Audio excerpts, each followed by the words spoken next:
talking about reintroducing finance proposals that the president withdrew less than a month ago, saying that he has listened to the public. As Honorable Mbui has said here, and the Kenya Association of Manufacturers said that this eco-levy duplicates an existing provision because you have the extended producer responsibility facility that is tied into what they are calling the circular economy. So there is already a provision. Why duplicate? There is then the underlying that since 2016, we have had an increase in the number of taxation measures that have been put in place. And by around 2018, 2019, those taxation measures were beginning to cause a problem in terms of not yielding, whether it's VAT, whether it's these other measures. So then, of course, came COVID. Then, of course, came the Ukraine war and its impacts. Now we are dealing also again with other economic factors. So we are asking, common sense, economics, and also in the public interest. Why don't you deal with the expenditure problem that we have? Why, when you look at the manifesto of Kenya Kwanza, they talked about when you're in a hole, you stop digging. They were not going to borrow anymore. They were not going to increase taxes anymore. This was the basis on which they ascended into office. So they have violated the basis on which they were elected, which is why they have had to kill protesters, which is why they are abducting. Up till yesterday, our colleague was the chair of Muhuri was arrested with his family on Saturday. Because of the outcry, they had to release him. But why are you arresting somebody who you then can't even charge with anything or even interrogate? It means you're intimidating people to stop speaking because you have violated your manifesto, you're violating economic principles. What is the expenditure problem? We have a huge debt burden.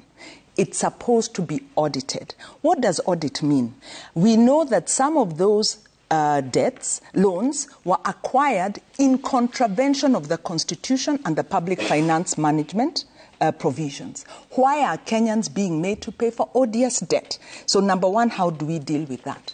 Then the second is the ability to pay, because these loans were directed at non-productive investments, whether it's the SGR. You've seen again, it's resurfaced in the paper. So you borrow expensively, put it in a project that does not stimulate the economy. So you're stuck. It's like that is like a dead weight on the economy. And the recommendation that is coming out across the board is we now need to look for some cancellation of debt. But cancellation of debt does not mean that those who have violated the borrowing provisions to enrich themselves and go scot-free. What is the other cause of our problem? We have, and I really like what, a lot of what Honorable Maina said here, Honorable Njeri Maina said here about devolution. From when we devolved, the problem we have is that the national government has continued to operate as though it is the implementing arm of government. So that you have a national government that continues to create additional state agencies, additional funds, additional budget allocations, holding staff they don't need. So we have, in fact, if you look at the provincial administration, now the national government administration, it's now being grown and extended all the way to the local level. It was anticipated that counties are the local arm of government at the local level. Why are we running national government all the way to the local level? County governments where they belong. CDF, another scheme. And not only CDF, this government is creating fund after fund after fund. These funds are not evaluated for their effectiveness. So they become very wasteful and very prone to corruption. So one, we have to deal with governance. Two, we have to deal with duplication. Then there is the structural issues of the cost of energy. and of course the cost of doing business, which is riddled with corruption. So our problems pertain to the expenditure side of the budget, which this administration had said they would look at and have not really had the political leadership to do. So the question is not whether it will be accepted. The question is, how do we get to a point of national dialogue to save this country from the trajectory it's on, which is a disaster? And that proposal was actually made by the Gen Z when they say, one, Ruto is a big liability in this case. He doesn't listen. The administration isn't listening.